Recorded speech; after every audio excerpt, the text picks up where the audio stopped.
Space संवादको साथमा छिटो भनेकै world link. Dish home fibre net भरपर्दो र विश्वासिलो छ, म जस्तै। Dish home fibre net.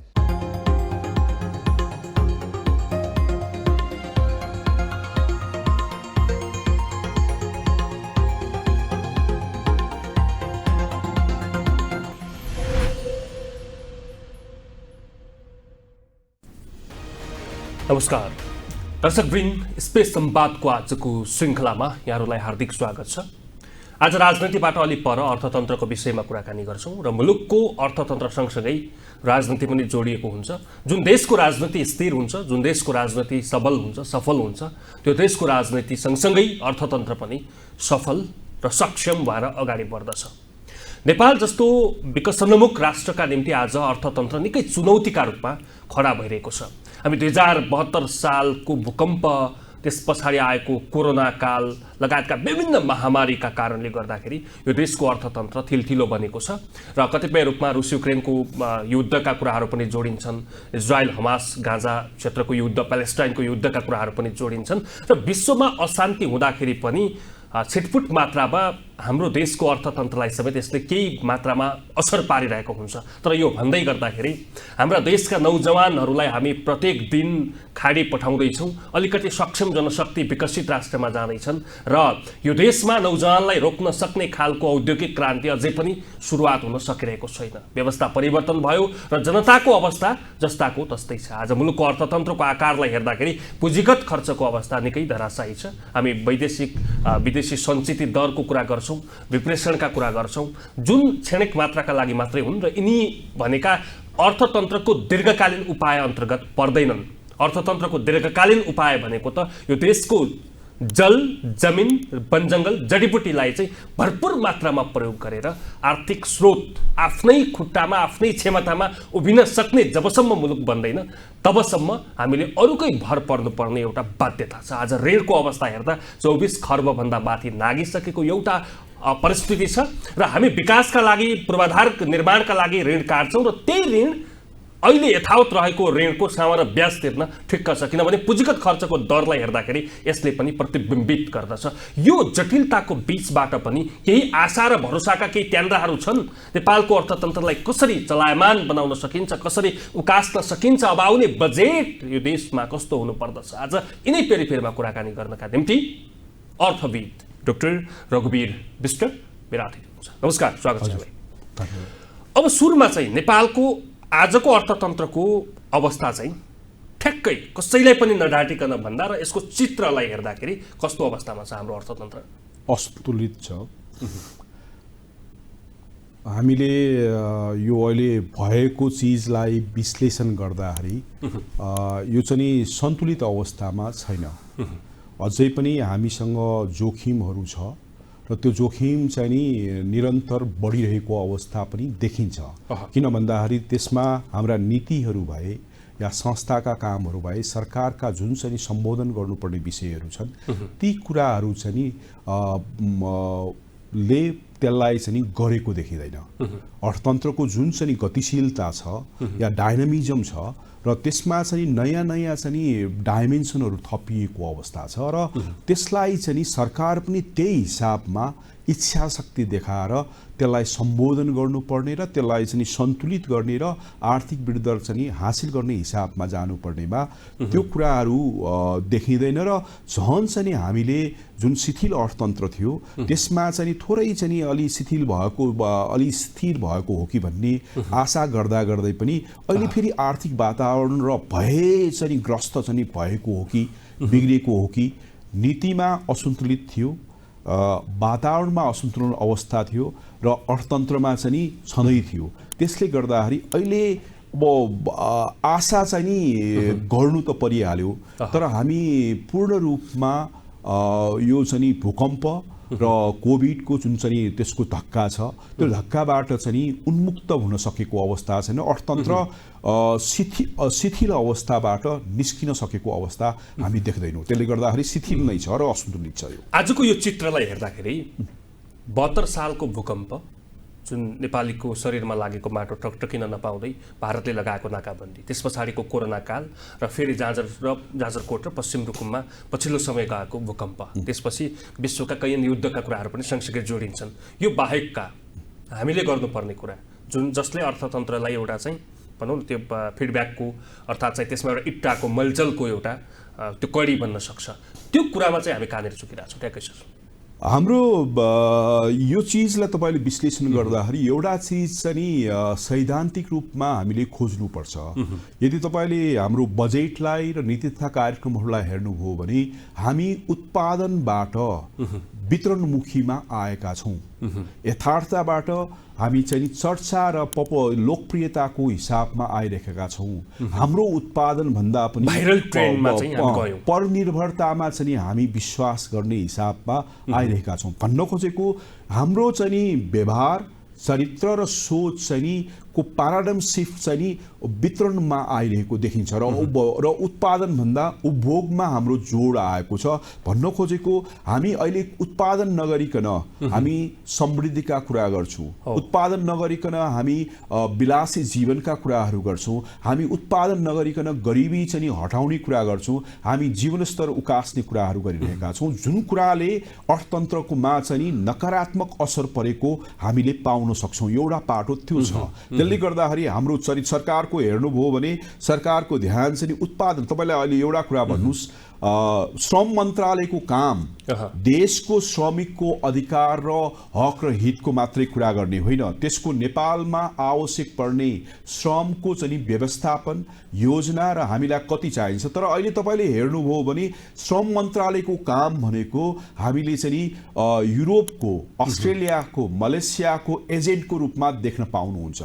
हामी हाम्रो देश चलाइरहेका हौँ कि हामीले चाहिँ अरू देशको लागि मानव संसाधनका लागि डिमान्ड खुलाउने, कुन देशमा कस्तो जनशक्ति चाहिन्छ, कुन देशमा क्याटेगोरिकली रूपमा आफ्ना नागरिकलाई छुट्टै हिसाबले त्यो तरिकाले काम भइरहेछ। भन्न खोजेको तपाईँले चाहिँ खोजेको चाहिँ देशको चाहिँ विकासको लागि जुन टेक अफको सिचुएसन छ या प्री टेक अफको सिचुएसनमा हामी छौँ, टेक अफको सिचुएसनको हामी आशा गरिरहेका छौँ, त्यो अवस्थामा राजनीतिले अर्थतन्त्रलाई दोहोऱ्याउनको लागि इच्छा शक्तिका साथसाथमा स्वदेशको र देश निर्माणको स्वाभिमान अर्थतन्त्र निर्माणको विषयमा हामीले चर्चा परिचर्चा भन्दा पनि हामी परनिर्भर हुने अर्थतन्त्रको चाहिँ निर्माणमा हामी थाहा पाएर नपाएर हामी जोडिरहेका छौँ। र त्यसले गर्दाखेरि के भइदियो भन्दाखेरि हामी अहिले चिन्तन के छ भन्दाखेरि हाम्रो चिन्तन देशको लागि भएन, विदेशको लागि भयो। हाम्रो चिन्तन उत्पादनको लागि भएन, उपभोक्ताको लागि उपभोग गर्ने कुरामा भयो। हाम्रो चिन्तन चाहिँ नि हाम्रो निर्माण र हामीले गरेका पूर्वाधारको निर्माणले हाम्रो देशको उत्पादन र उत्पादकता वृद्धि होस् भन्ने चाहना भन्दा पनि त्यो अर्कै हिसाबमा आवश्यक छैन, त्यो हिसाबमा हामी गइरहेका छौँ। जसका कारणले गर्दाखेरि हाम्रो जुन अर्थतन्त्रका जुन ढङ्गले हामीले पूर्वाधारीय क्षमताहरू छन् र साथसाथै मानव संसाधनका कुराहरू छन्, नीतिका र संस्थाहरू छन्, त्यो कमजोर भइरहेको अवस्था छ। र जसको तपाईँको अहिले हेर्नुभयो भने गाउँघरमा अहिले बाँझो जमिन हाम्रो ठुलो समस्या भएको छ र बाँझो जमिन ठुलो समस्या छ र हाम्रो चाहिँ उत्पादनमुखी भएका जुन जग्गा जमिनहरू छ, हाम्रो ध्यान कहाँ छ भन्दाखेरि उत्पादन भन्दा पनि त्यसको व्यापारमा हाम्रो ध्यान बढी गएको देखिन्छ।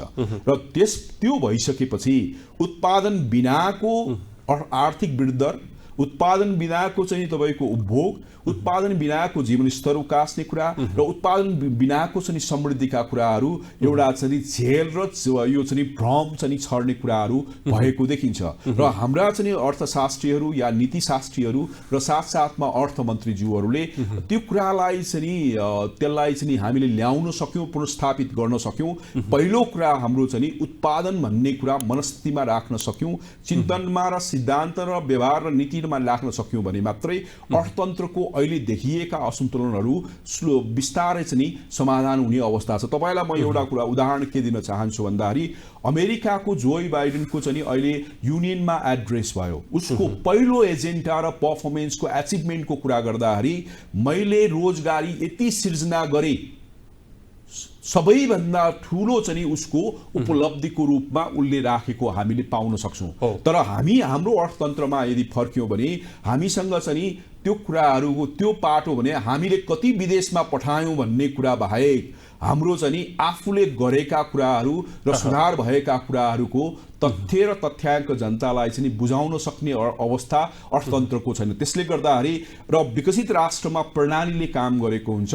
हामीले यहाँ देशमा तपाईँ गर्नुभयो भने व्यक्तिले काम गरेको हुन्छ र व्यक्तिको इच्छा शक्ति, उसको चाहना, उसको क्षमता, उसको चरित्र र उसको चाहिँ तपाईँको चाहिँ भिजनको आधारमा अर्थतन्त्र निर्माणका कुराहरू सोचिरहेका छन्, जुन कुराहरू झेलको कुरा हो, जसले चाहिँ अर्थमन्त्रीलाई मात्रै लोकप्रिय बनाउँछ र देशको चाहिँ जुन प्रणाली छ, उत्पादन प्रणाली छ, त्यसलाई चाहिँ सम्हाल्ने र सम्हार्ने काम चाहिँ गर्न सक्ने अवस्था छ। फेरि अब अर्थतन्त्र चाहिँ धराशायी बन्ने कुरामा, अर्थतन्त्र साँघुरिने कुरामा, अर्थतन्त्र अप्ठ्यारो स्थितिमा पर्ने कुरामा चाहिँ हाम्रा नीतिहरू, हाम्रा पोलिसीले चाहिँ कतिको मानिराख्छ?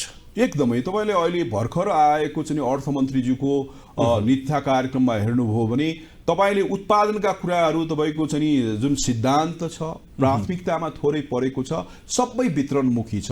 त्यसले के देखाउँछ भन्दाखेरि मागेर पनि समाजवादी परिकल्पनामा हामी चाहिँ गएको देखिन्छ। एउटा गरिब राष्ट्र छ जसले ऋण चाहिँ लिएर घिउ खाने कुरा र घिउ खुवाउने कुरा कसरी परिकल्पना गर्न सकिन्छ र? भएका स्रोत र साधनलाई उत्पादन र उत्पादनमुखी नबनाइकन हामीले आफ्नो त्यो भनेको यथार्थ विहीनताबाट हामी पन्सेर ऋण लिएर जहिले पनि तपाईँको विलासी जीवन र आफ्नो जीवन चाहिँ वितरण गर्दै जाने अवस्था कसरी गर्न सकिन्छ र? तपाईँले त्यो हेर्नुभयो भने सामाजिक सुरक्षाका कुरा पाउनुहुन्छ, त्यहाँ चाहिँ समावेशीको अर्थतन्त्र आर्थिक वृद्धिको कुरा पाउनुहुन्छ। प्रत्येक चिज तपाईँले चाहिँ 5-6वटा बुँदामा तपाईँले हेर्नुभयो भने सिद्धान्त को रूपमा सबै चीज चाहिँ उत्पादन भन्दा पनि उसको चाहिँ वितरणलाई बढी ध्यान दिएको पाइन्छ। त्यो कुरा कहाँबाट आउने भन्ने कुरा, त्यसलाई कसरी म्यानेज गर्ने भन्ने कुरातर्फ ध्यान छैन। यदि तपाईँ अर्थशास्त्री हो, यदि तपाईँ चाहिँ अर्थशास्त्रको ज्ञाता हो या चाहिँ विद्यार्थी हो भने उनले पहिलो सोच्ने कुरा उत्पादन हो। उत्पादन भएर ढुकुटी भरिसकेपछि तपाईँले वितरणको कुरा सोच्न सकिन्छ। हामीले बढी मात्रामा राजनीतिक लोकप्रियताको लागि वितरणलाई बढी ध्यान दियौँ कि भन्ने कुरा अहिले चिन्ताको विषय भएको छ। उत्पादन र यदि वितरणको यदि तुलना गर्ने हो भने उत्पादन एकदमै न्यून अवस्था छ। जस्तै तपाईँले राजस्व हामी ले हाम्रो प्रशासन क्षमतालाई चाहिँ धान्न सक्ने अवस्था छैन।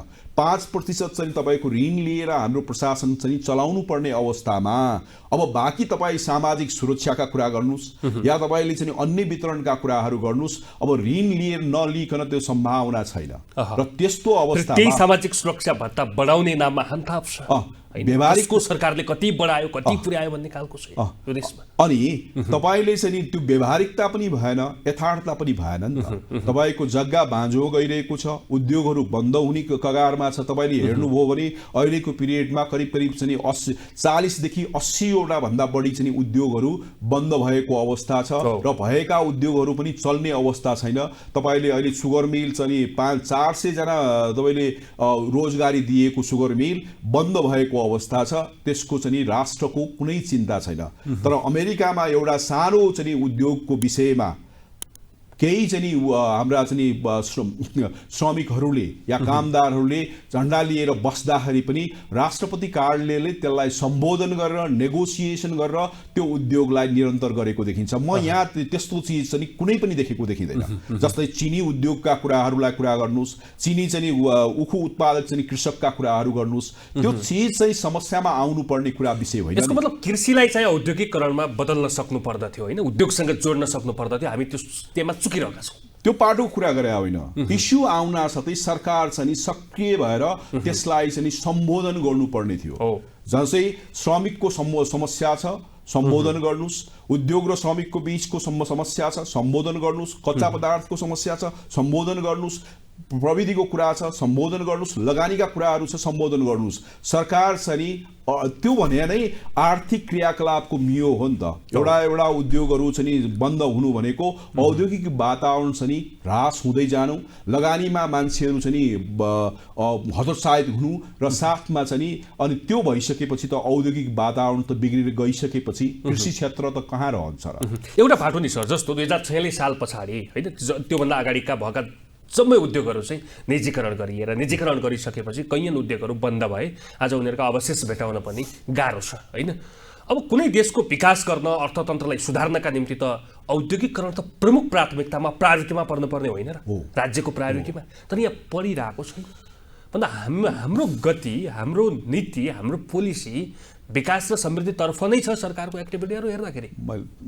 उत्पादनविहीन चाहिँ समृद्धिको कुरा गर्न सकिँदैन। तपाईँसँग रोजगारी छैन, आय पनि छैन, अनि मलाई चाहिँ मासु र भात खानुपर्छ भन्ने परिकल्पना कसरी सम्भव छ र? खल्तीमा 200 रुपियाँ छ भने 1200 को खसीको मासु खान त सम्भव छैन। तपाईँले विकसित राष्ट्रहरूको टेक अफको अवस्थालाई हेर्नुहोस् र आर्थिक वृद्धि दरको चाहिँ स्थिरताका कुराहरूलाई हेर्नुहोस् या उसको चाहिँ वातावरणका कुराहरूलाई हेर्नुभयो भने उनीहरूको पहिलो चासोको विषय र प्राथमिकताको विषय भनेको देशमा उत्पादनको विषय हो। र त्यो उत्पादन गरिसकेपछि देशले चाहिँ उत्पादन हुनु भनेको रोजगारी सिर्जना हुनु हो। तपाईँले समृद्धिको कुरा नै गर्नु पर्दैन, रोजगारी पाउन साथै मान्छेहरू स्वतन्त्र भएर आफ्नो इच्छा र आकांक्षा अनुसारको उपभोग गर्न सकिन्छ। उपभोग गरिसकेपछि समृद्धि र सन्तुष्टिका कुराहरू चाहिँ निरन्तर रूपमा अटोमेटिक हिसाबमा आउने काम गर्छ। तर हामी के गर्दैछौँ भन्दाखेरि उत्पादनको कुरा पनि गरिरहेका छैनौँ, रोजगारीका कुरा पनि गर्दैछैनौँ, र त्यो नभए कुरा चाहिँ कहाँ गरिरहेछौँ भन्दाखेरि मासु र भात खाने कुराहरू गरिरहेछौँ। त्यो भने त सपना बाहेक त के हुन सक्छ र? त्यसो भएर हामीले अहिले श्रमिकलाई चाहिँ निर्यात गर्ने बाहेक विकल्प नदेखेको काम चाहिँ त्यही हो। अहिले हामी चाहिँ इन्डिकेटरको रूपमा जुन देशलाई अर्थतन्त्रलाई चाहिँ सन्तुलित गर्ने, स्थायी गर्ने र त्यसपछि आर्थिक वृद्धि गर्ने त्यो चाहिँ एउटा सूचाङ्क नभए तापनि त्यही सूचाङ्कलाई भजाएर हामी अर्थतन्त्र राम्रो छ भन्ने कुरामा त्यो भन्नुको अर्थ भनेको तपाईँको नीति चाहिँ असफल हुनु हो, संस्थागत चाहिँ असफलता हो, र त्यसपछि गएर तपाईँले गरेको र होल्ड गरेको पदीय चाहिँ दायित्वबाट विमुख भएको कुराको अवस्था हो। त्यसले गर्दाखेरि मैले भन्न खोजेको के भन्दाखेरि हाम्रो पहिलो आवश्यकता भनेको नै उत्पादन हो। उत्पादनले गरिसकेपछि त्यसको मल्टिप्लायर जुन इफेक्ट्स हुन्छ, रोजगारीका कुरा गर्नुहोस्, तपाईँको सप्लाई चेनका कुरा गर्नुहोस्, भ्यालु चेनका कुरा गर्नुहोस्, त्यसले चाहिँ हाम्रो औद्योगिक वातावरण बनाउँछ र साथसाथमा चाहिँ त्यसले कृषि क्षेत्रलाई विकास गर्ने र भ्यालु एडिसन गर्ने जुन चाहिँ हामीले चाहिँ प्राइमेरी सेक्टरको रूपमा कृषिलाई लिएका छौँ त्यसलाई पनि विकास गर्ने अवसरको रूपमा त्यसले ल्याउनेछ। तर हाम्रो ध्यान कहाँ छ भन्दाखेरि तपाईँसँग पैसा छैन, तपाईँको ध्यान चाहिँ नि तर मान्छेलाई पैसा वितरण गर्ने हिसाबमा, लोकप्रियता हासिल गर्ने हिसाबमा राजनीतिक दृष्टिकोण मात्रै राखेर हामी अगाडि बढिरहेका छौँ, जसले गर्दाखेरि तपाईँको 24 खरब भन्दा बढी चाहिँ नि हाम्रो कर्जा भएको अवस्था छ। हामीले अहिले तपाईँले एयरपोर्ट 2वटालाई लिएको कर्जा त्यो चाहिँ चलाउन सकेको अवस्था छैन, व्यवस्थापन गर्न सकेको छैन, र त्यो चाहिँ एयरपोर्टलाई चाहिँ कसरी सञ्चालन गर्ने र त्यसबाट आएको उत्पादनबाट र आयबाट चाहिँ ऋण कसरी तिर्ने भन्ने चासोको विषय पनि सरकारको देखिँदैन। यो एउटा पाटो हामी उत्पादन केन्द्रित हुनुपर्दछ कुनै पनि देशको समृद्धि हुनलाई र आर्थिक विकास हुनलाई भन्ने कुरामा दुई मत रहेन। तर अहिले हामीसँग भएको चिज पनि नि सर, जस्तो हामी उत्पादन गरिरहेछौँ, कृषकले त टमाटरहरू, गोलेभेडा होइन, दुधहरू अनि मत्स्य पालनहरू धेरै कामहरू त कृषि कर्ममा त लागेका छन्, तर उनीहरूको उत्पादनले चाहिँ यो देशमा मार्केट पाएको छैन। तर बाहिरबाट आएको सस्तोभन्दा सस्तो त्यही तरकारी, त्यही दुग्ध जन्ने कुराहरू, त्यही माछा मासुका कुराहरू उनीहरूले चाहिँ मार्केट पाइरहेछ भन्दा हामी कहाँ चुकिरहेछौँ? क्या यो देश बनाउने नै हो यो तरिका? यसो छ, मैले अघि तपाईँको कुरामा चाहिँ एउटा चिज जवाब दिन, खुल्लापनको अर्थ भनेको देशको हक र हितलाई छोड्नु होइन। हाम्रो चाहिँ अहिले के भएको छ भन्दाखेरि यो लिबरलाइजेसनको कुराहरू गर्ने र त्यो गर्नुको अर्थ भनेको खुल्ला रूपमा चाहिँ राज्य कहीँ पनि नभएको हिसाबमा छोड्ने हिसाबको मानसिकता, चिन्तन र व्यवहार र नीतिमा निर्णयहरू तपाईँले पाउन सक्नुहुन्छ र त्यही चिजलाई लबी गरेर हामी धेरै मान्छे नीति निर्माताहरू अर्थशास्त्रीहरू पनि लागेको छ। तर वास्तवमा भनेको देशको हितको हिसाबमा खुल्लापनलाई चाहिँ हामीले जोड दिनुपर्छ र त्यो जोड चाहिँ हाम्रो व्यापारमा देखिँदैन। र अर्को कुरा के छ भन्दाखेरि तपाईँले चाहिँ यो हाम्रो यो अहिले प्रजातन्त्र आइसकेपछि र अहिलेसम्मको आउँदाखेरि हाम्रो सप्लाई चेन चाहिँ बिग्रेको अवस्था छ। बजार र कृषकको बीचको जुन सप्लाई चेन चाहिँ नेपालभित्रको छ त्यो बिग्रेको अवस्था कुरालाई तपाईँले एउटा उदाहरण तपाईँले पाउन सक्नुहुन्छ। कोभिडको समयमा काठमाडौँमा तरकारीको सङ्कट भयो, तर काठमाडौँ वरिपरि भएका तरकारीहरू सबै कुहिएको अवस्था थियो। हेर्नु, सरकारले त्यो सप्लाई चेन एउटा चाहिँ हिसाबले बन्नुपर्ने थियो, सरकारले त्यसमा चाहिँ इन्टरभेन गरेर त्यहाँ चाहिँ त्यसलाई व्यवस्थित गर्नुपर्ने त्यो कुरा गरेको देखिँदैन। अहिले त्यो सङ्कट किन आएको छ भन्दाखेरि काठमाडौँमा भएको जस्तै कालीमाटीमा भएका होलसेलर व्यापारी चाहिँ हाम्रो चाहिँ अन्य देशका चाहिँ व्यापारीहरू छन् अनि उसको कन्ट्याक्ट कोसँग छ भन्दाखेरि उसको कन्ट्याक्ट चाहिँ आफ्नो चाहिँ सर्कलमा भएको मान्छेसँग कन्ट्याक्ट छ जसले चाहिँ फोन गर्न जस्तै सामान ल्याउँछ र त्यो भइसकेपछि उसले चाहिँ जुन चाहिँ हाम्रो देशमा भएको स्थानीय तहमा भएका उनीहरूको सप्लाई चेन त बिग्रियो नि त। त्यो सप्लाई चेन र जुन नेटवर्क छ सरकारले बनाउनु पर्ने र त्यसमा चाहिँ नीतिगत रूपमा काम गर्नुपर्ने त्यो काम नगर्ने हामी हल्ला बढी गरिरहेको अवस्था छ। जस्तै कृषकलाई तपाईँले कालीमाटीको चाहिँ तरकारी बजारमा जोड दिनुभयो, यो चिजलाई चाहिँ निरन्तर गर्नुभयो भने यो जुन समस्याहरू आइरहेको छ त्यो समस्या सम्बोधन हुने सम्भावना हुन्छ। र तर हामी के गर्दैछौँ भन्दाखेरि हामी खुल्लापनको नाममा हामी प्रतिस्पर्धा पनि भएको देखिँदैन, सिन्डिकेटलाई प्रमोट गरिरहेका छौँ र त्यो सिन्डिकेटलाई ब्रेक गर्नको लागि सरकार चाहिँ मौन भएको अवस्था हामी पाउन सक्छौँ। यो त सानो कुरा हो नि त, यो धेरै समयदेखि चल्दै आएको बहसलाई अर्थमन्त्री ज्यूहरूले या हाम्रा संस्थाहरूले या मन्त्रालयहरू र हाम्रा त्यसका सम्बन्धित चाहिँ निकायहरूले त्यसलाई सम्बोधन गर्नुपर्ने हो नि। सबै कुराहरू गरिरहेछ, त्यसको लागि चाहिँ राज्य कति निरीह छ भन्ने कुरा यसभन्दा अगाडिको भाइटिकामा नेपालका पुष्प व्यवसायीहरूले हामी चाहिँ नेपालमा चाहिने जति फुल खपत गर्छौँ भनेर उनीहरूले एक किसिमको घोषणा गरे होइन। उनीहरूसँग त्यो फुलको मात्रा पनि थियो, तर अर्को बाटो गरेर फ्लोरिकल्चर एसोसिएसनले त्यो भन्दै केही व्यापारीले सरकारकै केही पोलिसी अन्तर्गत चाहिँ मालाहरू भित्रिए भन्दा राज्यको कमजोरीका कारण पनि राज्यको एउटा पोलिसी राम्रो नहुँदा पनि अर्थतन्त्र धराशयी बनिरहेको छ र मानिसहरूमा रिग्रेट फिल त भइरहेछ नि। एउटा चिज अघि मैले भनेको थिएँ, हाम्रो अल्प विकसित या विकासशील राष्ट्रहरूमा व्यक्ति हावी हुन्छ र व्यक्ति नै सबै कुरा हुन्छ। अहिले सरकार तपाईँले अहिले हेर्नु हो भने यदि सरकारको विश्लेषण गर्ने हो भने हामी सरकारमा प्रचण्ड मात्रै देख्छौँ, सरकार देख्दैनौँ। हेर्नुहोस्, त्यस्तै तपाईँको के हुन्छ भन्दाखेरि व्यक्ति हावी भइसकेपछि उसको इच्छा चाहना र सबै चिज हुन्छ, उसको लोभ लालच सबै चिज हुन्छ। र अहिले तपाईँले हेर्नुभयो भने धेरैवटा चाहिँ हामीले चाहिँ सम्मान्य पूर्व सभामुखहरू चाहिँ जेलको चाहिँ कारबाहीमा परेको अवस्था छ, अन्य तपाईँको राष्ट्रपतिका चाहिँ छोराछोरीहरू परेको देखिन्छ। भन्न खोजेको आर्थिक विचलन चाहिँ र आर्थिक लोभ लालच र त्यसको चाहिँ कारक तत्त्व चाहिँ तपाईँको त्यो पुष्प व्यवसायको कुरा उसले न देश हेऱ्यो न नेपाली जनतालाई हेऱ्यो, उसले के र नेपाली जनता जुन माग गर्नेवाला छ तिनीहरूलाई हेऱ्यो। उसले के हेऱ्यो भन्दाखेरि यदि मैले चाहिँ आयात गर्न दिएँ भने मलाई कति पैसा चाहिँ फाइदा हुन्छ, यसले देश भाँडमे जाओस्। आर्थिक अपराध र आर्थिक चलखेलको कारणले गर्दाखेरि त्यो भएको देखिन्छ। यसले के गर्छ भन्दाखेरि नकारात्मक असर त हाम्रो पुष्प व्यवसायलाई हुने भयो नि त। त्यस कारणले गर्दाखेरि तपाईँले अघि चाहिँ सोध्नु भएको निजी उत्पादन गरिरहेका व्यक्तिहरू फ्रस्ट्रेसन भएर त्यो खेती नै छोड्न स्वाभाविक रूपमा, त्यसले गर्दाखेरि राज्यले खुल्लापनको अर्थ भनेको देशको र जनताको हक र हितलाई छिन्नु होइन, एउटा कुरा। दोस्रो कुरा, तपाईँ चाहिँ सरकारमा पुग्नुको अर्थ तपाईँको व्यक्तिगत चाहनालाई चाहिँ हावी गरेर तपाईँको स्वार्थ पुरा गर्नु होइन, देशको इच्छा र देशको जनताको चाहिँ हक र हित गर्नु हो। त्यो दुवै चिजबाट सरकारमा गएका मान्छेहरूको विमुखता बढी पाइन्छ र त्यो चिज तपाईँले संसदमा हेर्नुभयो भने पाउनुहुन्छ। त्यो चिज बहसको विषय हुँदैन, त्यो चिजलाई तपाईँले हामीले संवेदनशील भएर ध्यान दिएको पाइँदैन, जसका कारणले गर्दा गर्दाखेरि हाम्रो उत्पादन प्रणालीहरू चाहिँ बिग्रिँदै गएको छ।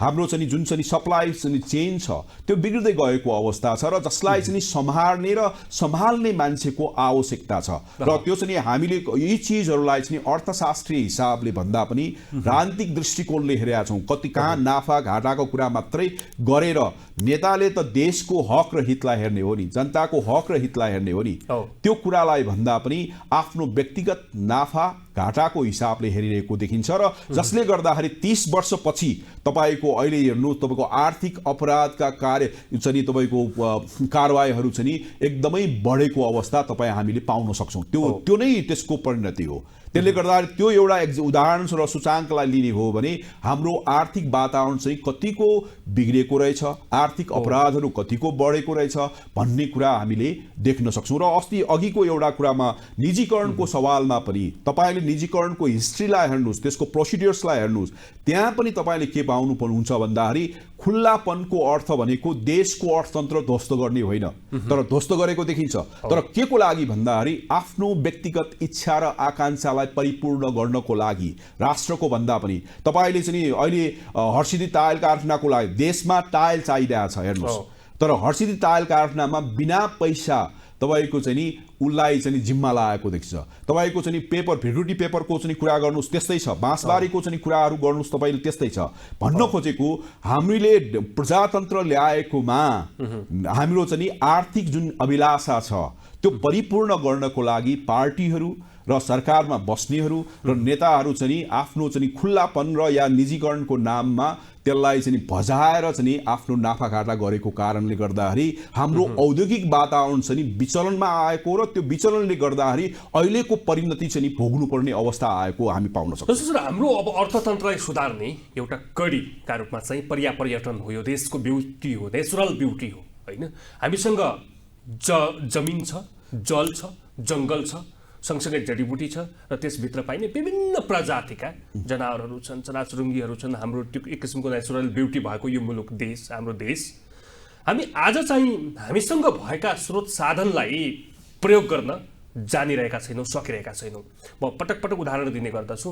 हाम्रा घर अगाडि घाट गद्दीमा सडेको काठ एउटा किसानले, एउटा सामान्य नागरिकले काटेर दाउरा बाल्दाखेरि उसका हातमा हतकडी लाग्छ। मलेसिया, सिङ्गापुर लगायतका काठहरू नेपालमा इम्पोर्ट भएर सुदूरपश्चिमका दूरदराजका घरमा चाहिँ ढोका बन्छन्।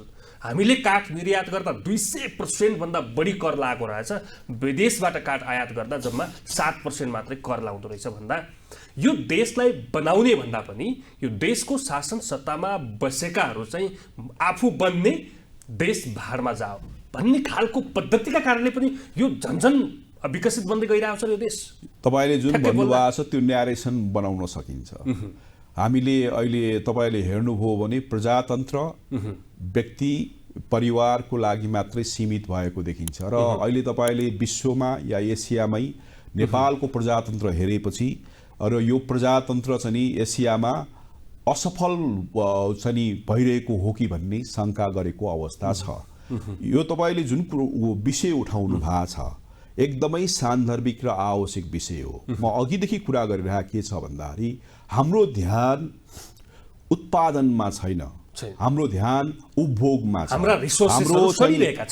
हाम्रो चाहिँ अनि त्यो भइसकेपछि के हुन्छ भन्दाखेरि तपाईँ चाहिँ उपभोगको व्यापारमा बढी ध्यान दिने भयो, व्यापारमा तपाईँको चाहिँ नाफा हुन्छ, कमिसनहरू हुन्छ, त्यो कमिसनलाई चाहिँ राजनीतिक क्षेत्रमा जुन क्रोनिक क्यापिटलिजम भन्छौँ त्यो चिजमा चाहिँ घाँटी जोडाई चाहिँ तपाईँले पाउनुहुन्छ।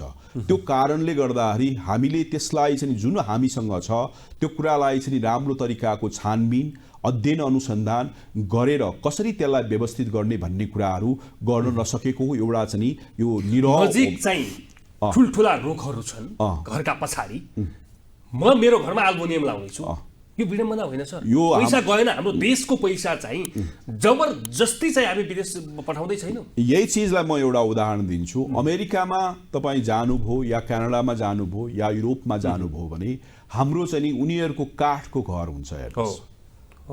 तर हामी के छौँ भन्दाखेरि पहाडमा पनि जहाँ तपाईँको भूकम्पीय हिसाबमा चाहिँ असजिलो हुन्छ हामी टावरको लागि बजेट छुट्याउँछौँ एउटा, दोस्रो कुरा हामी चाहिँ नि त्यो मेटेरियल नभएको चिजलाई चाहिँ नि हामी त्यो कन्स्ट्रक्सन गर्छौं, भारी बोकाएर सिमेन्ट पुर्याउँछौं हामी त्यहाँ, त्यो पाटो त्यो समस्या छ।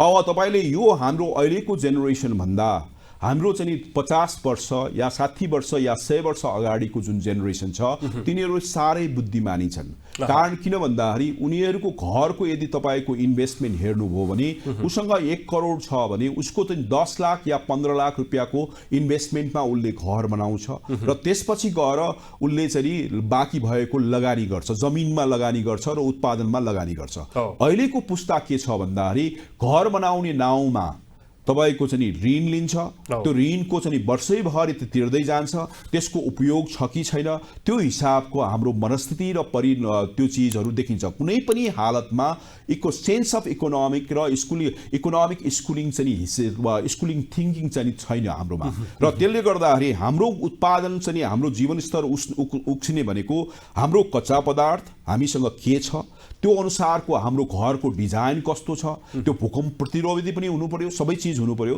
र सुविधा सम्पन्न पनि हुनु पर्यो। त्यो अनुसारको घरको डिजाइनको आवश्यकता छ। त्यही अनुसारको तपाईको किन भन्दाखेरि अहिले समस्या स्रोत साधन प्रयोग गरेर घर बनाउँदाखेरि त कम कस्टमा बन्छ। अनि त्यो भयो भने मात्रै तपाईको चाहिँ हाम्रो जुन ढंगले हामीले जुन जंगल जमिनका कुराहरू जलका कुरा गरिरहेका छौं त्यसको उपयोग चाहिँ अप्टिमल लेभलमा जान्छौं। अहिले हाम्रो चाहिँ सोच कहाँ छ भन्दाखेरि हामी यो उपयोग गर्ने भन्दा पनि हामी चाहिँ आयात गर्नमा सस्तो र सहज मानिरहेका छौं। खुल्ला अर्थतन्त्रको नाममा खुल्ला अर्थतन्त्रको नाममा त्यसको चाहिँ हामीले चाहिँ नाफाघाटाको हिसाबमा देशलाई नोक्सानी गरेका छौं। त्यसकारणले गर्दाखेरि उत्पादनको वातावरण चाहिँ हाम्रो बिग्रेको अवस्था छ।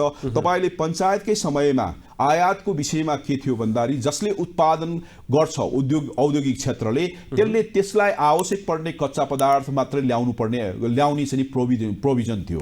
अहिले तपाईको चाहिँ जसले पनि ल्याउने अवस्था छ जसका कारणले गर्दाखेरि हाम्रो औद्योगिक वातावरण हो र कृषि उत्पादनका वातावरणहरू हो यो बिग्रेर गएको अवस्था हामी पाउन सक्छौं। र यसमा चाहिँ अर्को एउटा डायनामिक्स के छ भन्दाखेरि माइग्रेसन हो। हामीले जुन चाहिँ रोजगारीको लागि विप्रेसन आयो भनेर दङ्ग परिरहेका छौं। अहिले हाम्रो आन्तरिक बजारमा यो शिथिल अर्थतन्त्रमा तपाईले हेर्नुभयो भने मान्छेको उपभोग चाहिँ र माग गर्ने चीज नै कमजोर र शिथिल भएको छ। त्यो शिथिलताको असर तपाईले जमलको पसलहरूमा देख्न पाउनुहुन्छ र विभिन्न ठाउँ शहरहरूको चाहिँ बजारको अवस्थालाई हेर्न सक्नुहुन्छ। त्यसले गर्दाखेरि हामी सरकारमा भएका छौं, भएको र अनुभूति चाहिँ अर्थतन्त्रमा देखिएको छैन। संसद भएको अनुभूति सरकार त्यसमा अर्थतन्त्रको चाहिँ प्रणालीमा देखेको छैन र हामीले चाहिँ अर्थमन्त्री चाहिँ आएको अनुभूति चाहिँ त्यसमा देखिन पाएको छैन।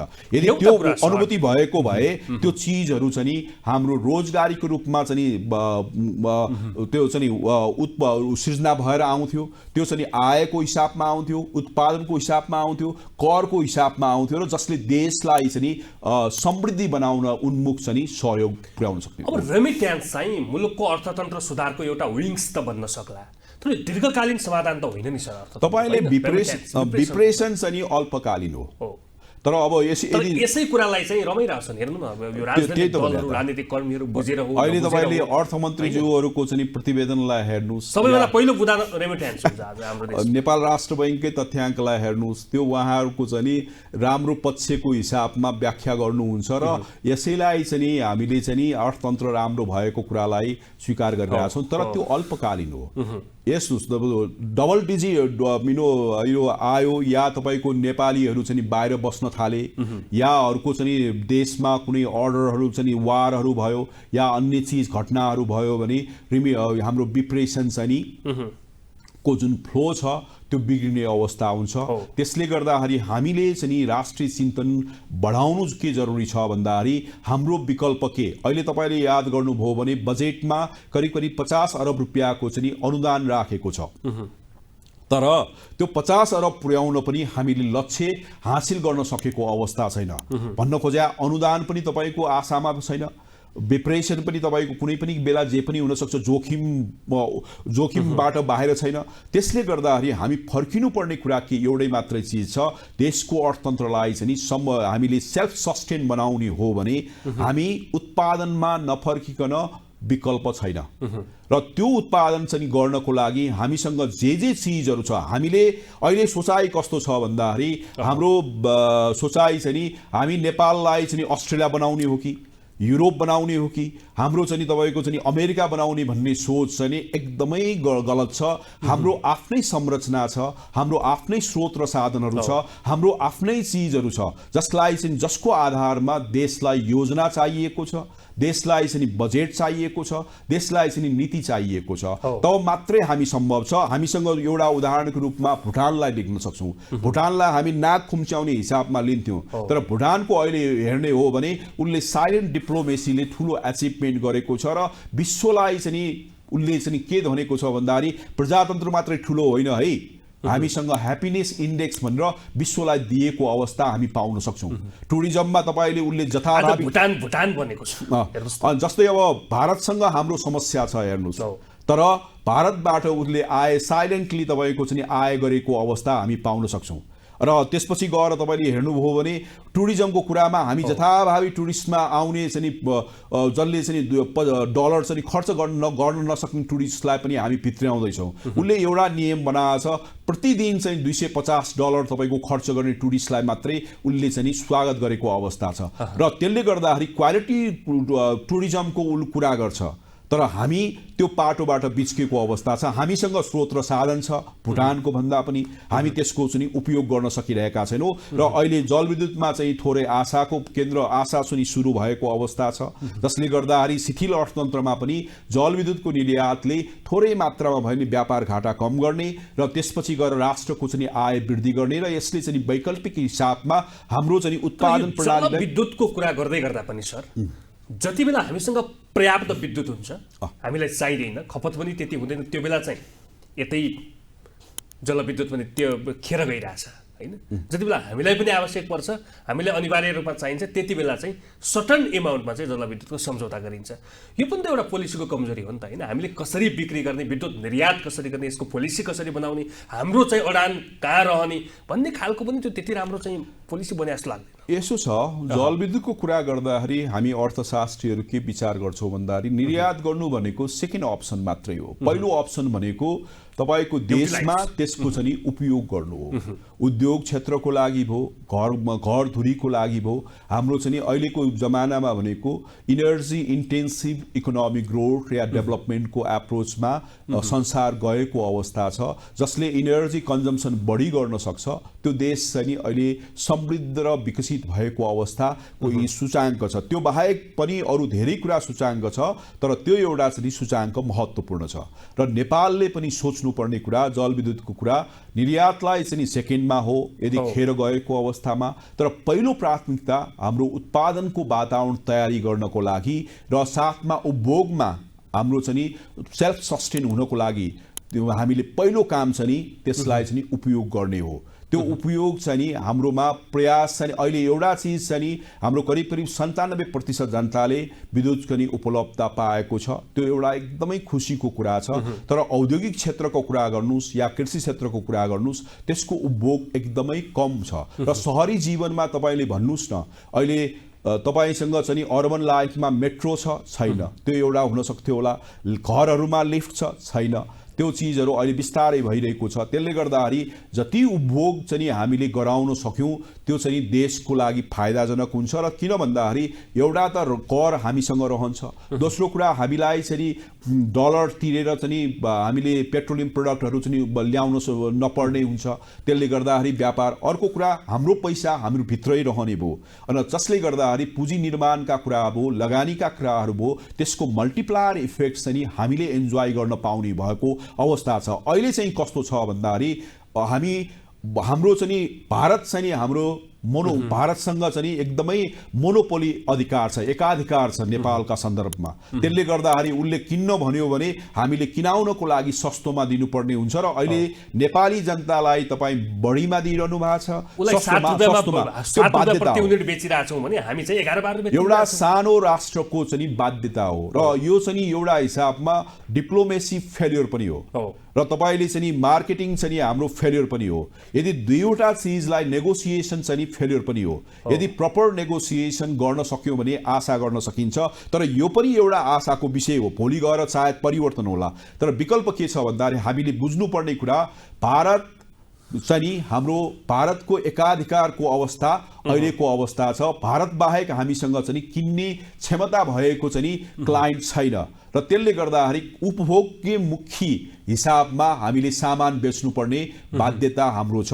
त्यसलाई हामीले चर्को स्वरमा कुरा गरेर होइन, टेबलमा बसेर नेगोसिएसन गरेर गर्नुपर्ने कुरा छ। तर हाम्रोमा चाहिँ चर्को रूपमा कुरा गर्ने र त्यसपछि टेबलको नेगोसिएसनमा बस्दाखेरि या डिप्लोमेसीमा बस्दाखेरि त्यो चाहिँ हामी एकदमै मौन बस्ने र जसको कारणले गर्दाखेरि राष्ट्रले जुन जलविद्युतबाट निर्यात गर्दाखेरि फाइदा हुन्छ त्यो फाइदा चाहिँ लिन सकेको अवस्था छैन र भुटानले जति फाइदा लिएको छ हामीले लिन सकेको अवस्था छैन, जसका कारणले गर्दाखेरि भारत जहिले पनि उसको एकाधिकार भएर सँगसँगै उसको चाहिँ शङ्का नेपालप्रति जहिले पनि रहन्छ र उसले प्रत्येक वस्तु र प्रत्येक चाहिँ हाम्रो एग्रिमेन्टहरूमा पोलिटिकल दृष्टिकोण र तपाईको डिप्लोमेटिक चाहिँ हिसाबले ध्यान दिएको हुन्छ र त्यस कारणले गर्दाखेरि नेपाल चाहिँ सजग हुनुपर्ने हुन्छ र हामीले जुन बेलामा विकास गर्नुपर्ने हुन्छ र म्याच्योरिटी चाहिँ हासिल गर्नको लागि अरू देशले लिने नीतिहरू र अरू बाहिरी हिसाबमा चाहिँ चलखेल हुने कुराहरूमा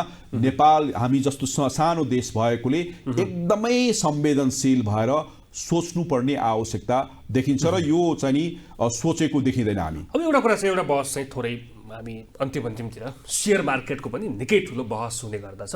यो देशको सेयर बजार कहिल्यै पनि माथि उठ्न सकेन। आज छिमेकी देशको सेयर बजारको दर हेर्दाखेरि 70,000, 71,000, 72,000 होइन, त्यो रेसियोमा चाहिँ अगाडि बढ्दै गर्दाखेरि हुन त एक किसिमले त्यहाँको जनसङ्ख्या र त्यहाँको अर्थतन्त्रले त्यसलाई त्यो किसिमले चाहिँ भूमिका खेल्या होला, तर नेपालको सेयर मार्केटको अवस्था जहिले पनि धराशायी हो। यो कहिले उठ्दैन हैन सर यो नेपालको सेयर मार्केट? हामी त्यो पनि त्यसमा पनि तपाईँ हामी सबैजनाको एउटा कुरा त के बुझ्नु पर्यो भन्दाखेरि सेयर बजार भनेको स्पेकुलेटिभ इन्भेस्टमेन्ट हो, जोखिम उन्मुक्त तपाईको चाहिँ लगानी होइन। यो चाहिँ तपाईँले करिब चाहिँ जुवाको हिसाबमा राख्न सक्नुहुन्छ र त्यसले गर्दाखेरि त्यो लकी नम्बर चाहिँ जहिले पनि आवश्यक छ। हामी अहिले युएन क्राई गरिरहेका छौँ, तर युएन क्राई कहाँ गर्नु जरुरी छ? यदि सेयरको बजार यदि वृद्धि गर्ने हो भने औद्योगिक वातावरण राम्रो हुनु पर्यो नि।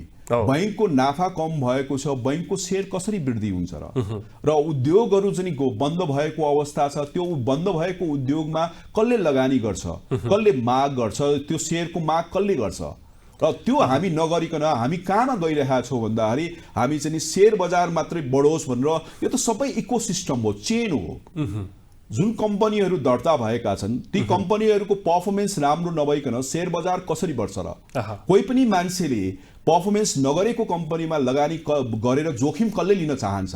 एकातिर त तपाईँको स्पेकुलेटर यो जोखिम मुक्त चाहिँ उन्मुक्त चाहिँ क्षेत्र होइन र त्यो अवस्थामा जबसम्म हाम्रो औद्योगिक वातावरणहरू चाहिँ अन्योल हुन्छ, हामीले चाहिँ तपाईँको हाम्रा उद्योगहरूले राम्रो तरिकाले चाहिँ या कम्पनीहरूले राम्रो तरिकाले नाफा दिन सक्दैन, तबसम्म सेयर बजारको चाहिँ अवस्था राम्रो हुँदैन। यो भनेपछि नेपालको सेयर बजारमा आउने उतार चढाव भनेको यो फ्रड हो होइन। दोस्रो कुरा त्यसमा चाहिँ थोरै कुरा सिन्डिकेट छ र तपाईँले चाहिँ ठुला चाहिँ जुन लगानीकर्ता छ उहाँहरूले चाहिँ सेयर जुन होल्ड गरेको हुन्छ र त्यसले उहाँहरूले चाहिँ स्ट्राटेजिकल रणनीतिक हिसाबमा जुन चाहिँ सेयर चाहिँ बढाउनु छ, मूल्य वृद्धि गर्नु छ र आफूलाई सेयर बेच्नु छ, त्यसमा चाहिँ उनीहरूले चाहिँ आफूले प्लान गरेको र सिन्डिकेट गरेको देखिन्छ र त्यसले गर्दाखेरि ससाना लगानीकर्ताहरू चाहिँ डुब्ने अवस्था तपाईँ हामीले पाउन सक्छौँ र त्यस कारणले गर्दाखेरि अर्को कुरा विकसित राष्ट्रमा शेयर बजारका सवालमा कुनै गुनासा र कुनै कुरा त्यो पर्फेक्ट हुन्छ, सूचनामूलक हुन्छ, तपाईले चाहिँ त्यसलाई चाहिँ अनुमान गर्न सक्नुहुन्छ र त्यहाँ चाहिँ तपाईले युएन क्राई भएको देख्नुहुन्छ।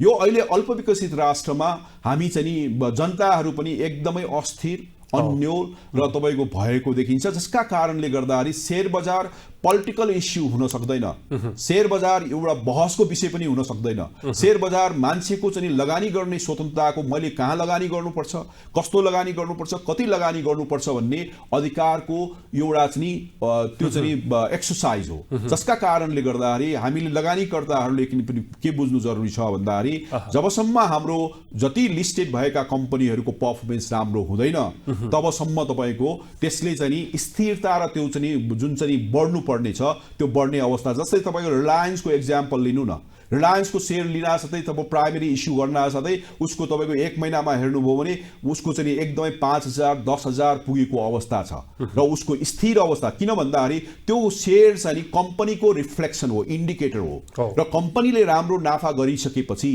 त्यो रिलायन्सको कम्पनी नाफा गर्नुको भनेको सेयरको मूल्य वृद्धि हुनु हो। त्यसमा लगानी गर्न इच्छुक चाहिँ मान्छेहरू हुन्छ र सेयरको माग बढ्छ, माग गर्न साथै त्यो उच्च वृद्धि हुने हो नि त। अब यहाँ तपाईँको चाहिँ तपाईँले जनतालाई जो माग गर्ने युवाहरू छ, लगानीकर्ता छन्, त्यसलाई तपाईँ खाडीमा पठाइराख्नु भएको छ एउटा। दोस्रो कुरा, कम्पनीले राम्रो काम गरिरहेछन् र देशको आर्थिक अवस्था र आर्थिक अपराधहरू एकदमै चरमचुली भएको अवस्थामा तपाईँले कसरी आशा गर्न सक्नुहुन्छ र त्यो भएकोले गर्दाखेरि हामीले धैर्य धारण गरेर यसलाई चाहिँ विकसित हुने र यसलाई पोलिटिकल इस्यु नबनाइकन आर्थिक इस्यु बनाएर यो बजारलाई विस्तार गर्ने, व्यवस्थापन गर्ने र विकास गर्ने हिसाबमा सबै लाग्न सक्यो भने अनि मात्रै शेयर बजारले नेचुरल तरिकाले त्यसको चाहिँ ग्रो गर्छ र त्यसले सबैलाई चाहिँ नाफा र मुनाफा दिने सम्भावना हुन्छ। त्यसको लागि पहिलो काम चाहिँ हामी जसमा लिस्ट भएका कम्पनीहरूको आशा गरौँ तिनीहरूले पर्फर्मेन्स राम्रो गरोस्। हस्, यहाँको महत्त्वपूर्ण समय संवादका लागि धेरै धेरै धन्यवाद। हजुर, धन्यवाद। दर्शकवृन्द, कार्यक्रम स्पेस संवादको आजको श्रृङ्खलामा मुलुकको वर्तमान अर्थतन्त्रको अवस्था र सुधार गर्नुपर्ने पक्ष र कसरी अगाडि जान सकिन्छ लगायतका फेरि मारेर कुराकानी गऱ्यौँ। आजका लागि संवादको समय सकिएको छ। नमस्कार।